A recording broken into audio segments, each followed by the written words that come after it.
Hello viewers, I'm your host Pratiksha Mishra with another episode of South Asia Focus. Let's begin the show. India's foreign engagements are steadily strengthening its global standing. The recent visit by U.S. Vice President J.D. Vance underscores the growing India-U.S. partnership, with finalized trade terms amidst economic concerns, highlighting a shared commitment to mutual growth. Similarly, Prime Minister Narendra Modi's visit to Saudi Arabia showcased the deepening ties between the two nations with strong business and cultural exchanges. Take a look.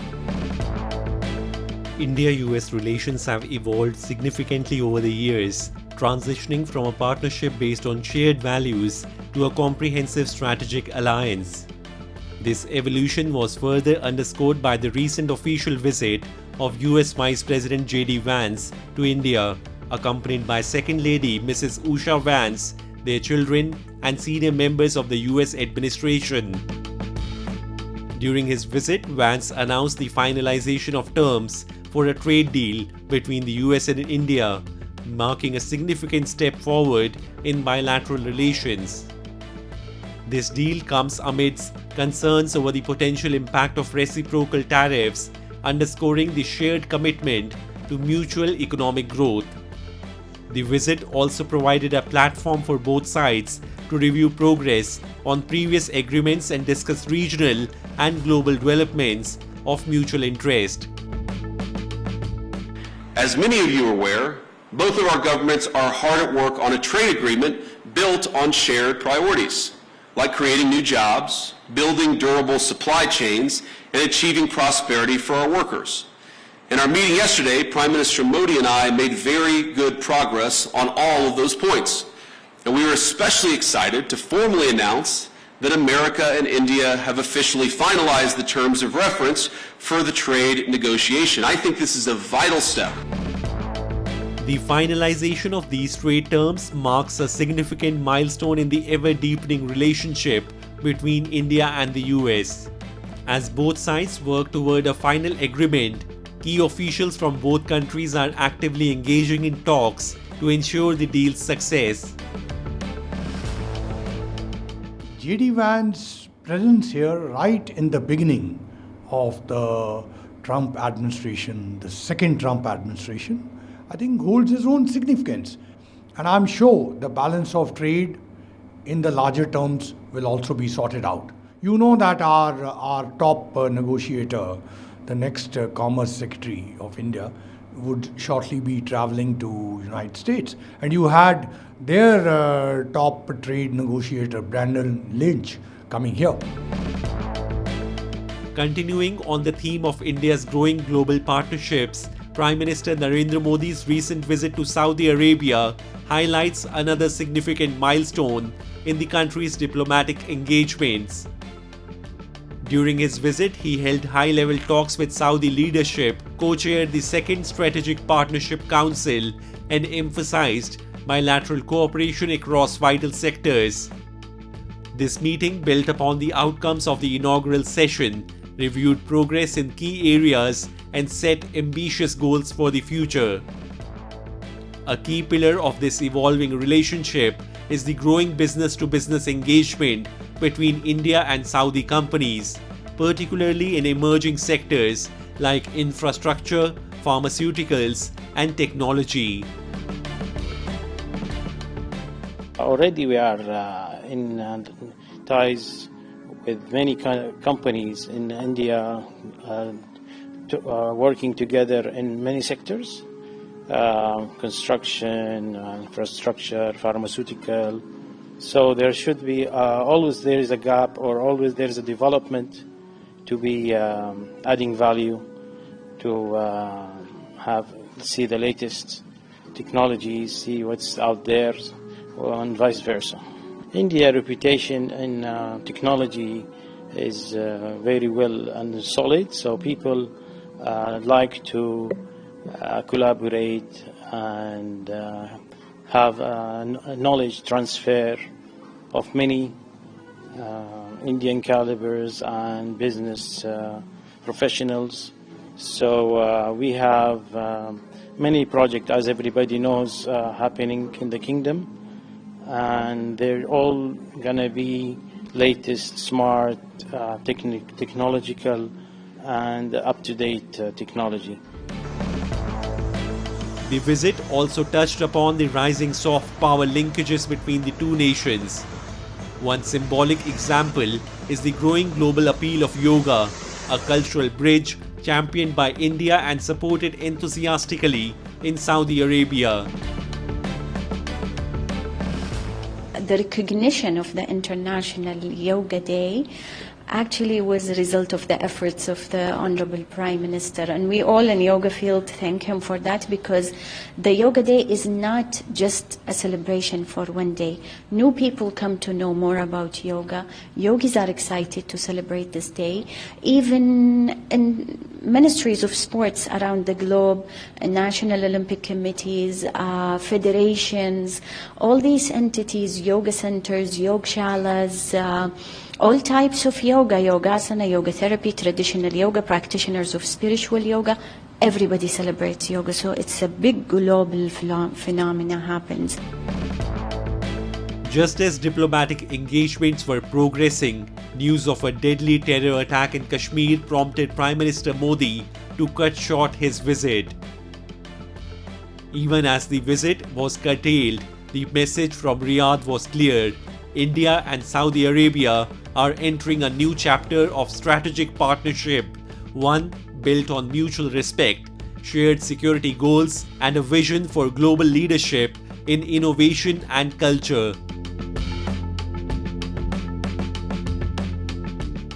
The brutal terror attack in Kashmir's Pahalgam has sent shockwaves across India and the world, with 26 innocent lives lost in this targeted assault on tourists. In response, India has taken a strong and decisive step, suspending the Indus Waters Treaty, closing the Attari-Wagah border and cancelling visas for Pakistani nationals. Meanwhile, the global community, including leaders from the US, Russia and the UK, has strongly condemned the attack. A report. In a decisive and strong retaliatory move following the brutal attack in Kashmir's Pahalgam, India has unveiled a series of sweeping diplomatic and security measures aimed squarely at Pakistan. The government has suspended the Indus Waters Treaty, ordered the immediate closure of the Attari-Wagah border, and cancelled all the SAARC visa exemption scheme visas issued to Pakistani nationals.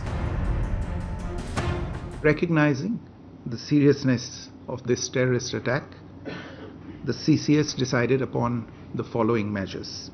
1. The Indus Waters Treaty of 1960 will be held in abeyance with immediate effect until Pakistan credibly and irrevocably abjures its support for cross-border terrorism. 2. The integrated checkpost Attari will be closed with immediate effect. 3. Pakistani nationals will not be permitted to travel to India under the SAARC visa exemption scheme visas. 4. The defense, military, naval and air advisors in the Pakistani High Commission in New Delhi are declared persona non grata. 5. The overall strength of the High Commissions will be brought down to 30 from the present 55 through further reductions to be effected by 1st May 2025. The Pahalgam attack, which targeted innocent tourists and claimed 26 lives, has sparked a global wave of condemnation. World leaders including US President Donald Trump, Russian President Vladimir Putin and UK Prime Minister Keir Starmer expressed their condolences and pledged unwavering support to India in its fight against terrorism. US Vice President J.D. Vance, who was on a 4-day visit to India during the brutal attack, also expressed his sorrow and solidarity. We've had a very successful visit. I want to just, of course, issue our condolences to the people of Kashmir who were affected by this terrible terrorist attack. The President's already spoken with Prime Minister Modi. I believe I'll be speaking with him later this afternoon. And obviously we're providing whatever assistance and help we can provide to the government, to the people of India.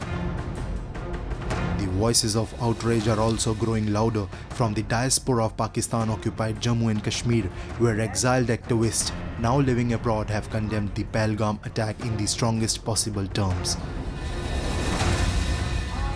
The attack that took place in Pahalgam is not only tragic, but it is a direct threat to the sovereignty of India. We, the people of POJK, strongly condemn this act of terrorism, and we blame the Pakistan army and accuse General Asim Munir for this act of terrorism.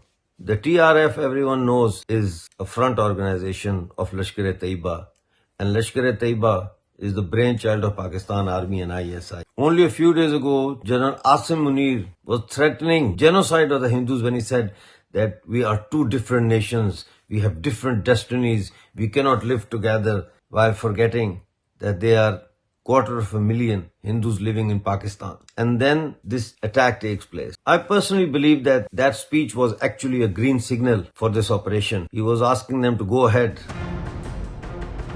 POJK activists are demanding that Pakistan take responsibility for its role in orchestrating and supporting such acts of violence, further escalating tensions in the region.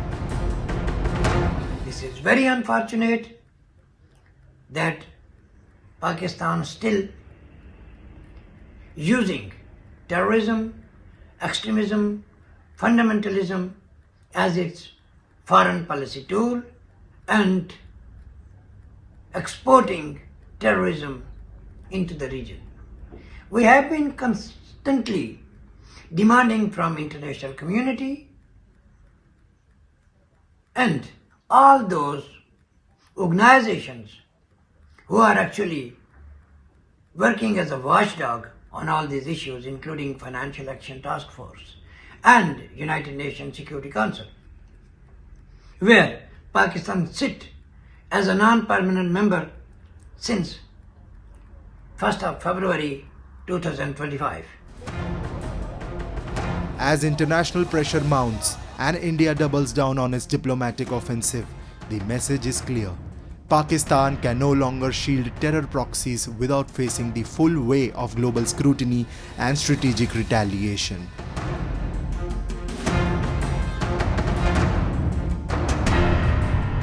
Time now for Asia This Week, the stories from across the continent. South Korean prosecutors have indicted former President Moon Jae-in for alleged bribery in a case related to the appointment of his former son-in-law at a Thai airline. Moon was indicted for bribery, while former lawmaker Lee Sang-jik was indicted for bribery and breach of trust, Jeonju District Prosecutor's Office said in a statement.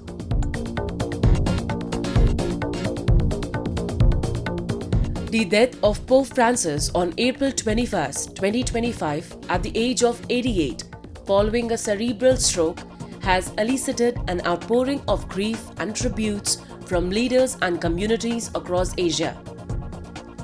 His passing has been widely mourned, reflecting his profound impact on global peace, interfaith dialogue, and social justice.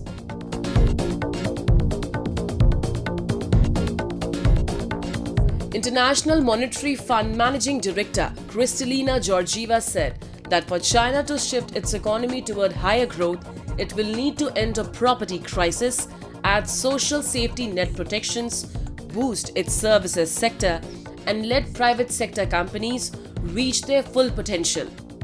Georgieva also told a news conference that she was concerned about the ASEAN region because this grouping of relatively open Southeast Asian economies were highly exposed to US tariffs and trade tensions and should work to boost regional trade links.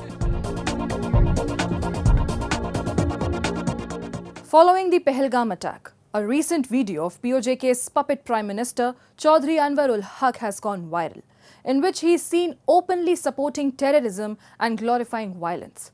This video once again exposes Pakistan's involvement in cross-border terrorism and highlights how deeply entrenched their support for such acts remains. A viral video featuring the so-called Prime Minister of Pakistan-occupied Jammu and Kashmir, Chaudhry Anwar-ul-Haq, has exposed Islamabad's direct role in cross-border terrorism. In the video, Haq not only justifies attacks in India, but also celebrates them as payback. This open endorsement of violence highlights Pakistan's ongoing support for terrorism and its role in spreading instability in the region. removing any doubt about its involvement in cross-border violence. तुम बलूचिस्तान में पाकिस्तानियों के खून से होली खेलोगे, इसकी कीमत तुम्हें दिल्ली से लेकर मकबूजा कश्मीर के अंदर तक अदा करनी पड़ेगी। Absolutely correct. और जो हिस्सा इसमें कश्मीरी मुजाहिदीन का है, इंशाअल्लाह ताला वो पहले भी अदा करते रहे और आप पूरी कुव्वत और पूरी जुर्रत से अदा करेंगे। तुमसे जो होता है कर लो। Pakistan's top leadership no longer has the courage to speak directly. Instead, they hide behind their tin pot puppets. These mouthpieces in POJK are being used to launder the language of terrorism into political rhetoric, pushing Islamabad's violent agenda while pretending to keep their hands clean. By taking pride in the involvement of so-called Kashmiri Mujahideen, Haq has confirmed what India and the world have long maintained, that terrorism remains a state-backed instrument of Pakistan's regional policy, and they're not even trying to hide it anymore. This view is echoed by US security experts who have condemned Pakistan for its continued support of cross-border terrorism, further intensifying the growing international scrutiny of the country's actions. Only reaction that the United States should take is a formal designation of Pakistan as a state sponsor of terror and a designation of Asif Munir as a terrorist. The only difference between Osama bin Laden and Asif Munir is Osama bin Laden lived in a cave and Asif Munir lives in a palace. But beyond that, the two are the same, and their end should also be the same. Anwar ul Haq's statement isn't just the opinion of one individual. It's a reflection of a larger system that enables and amplifies such dangerous rhetoric.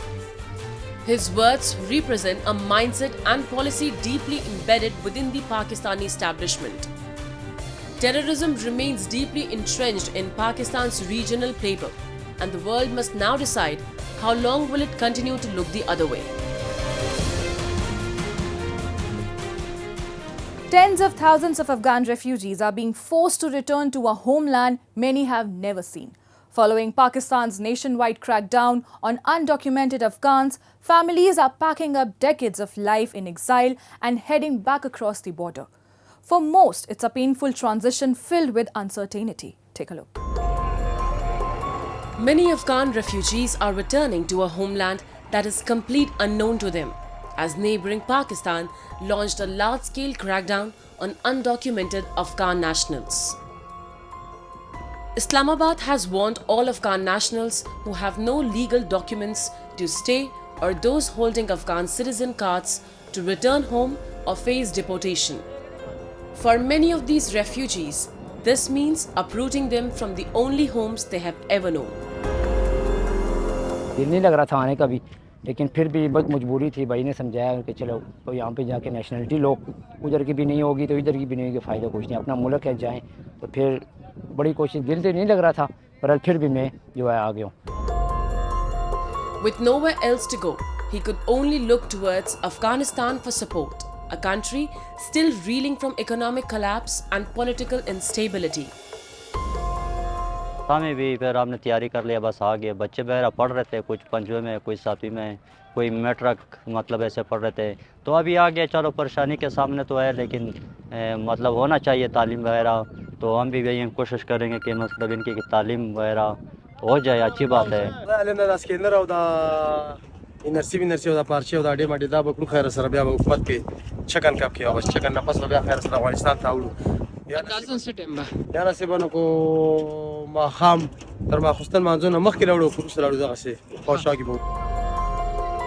For many, the journey ahead is filled with uncertainty, returning to a homeland they hardly know, with hopes of rebuilding lives from scratch.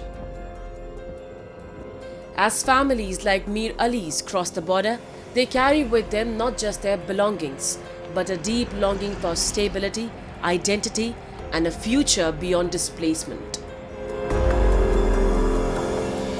From exile to uncertainty, Afghan refugees face a future without answers. And with that, we come to the end of this week's episode. See you next week. Goodbye and take care.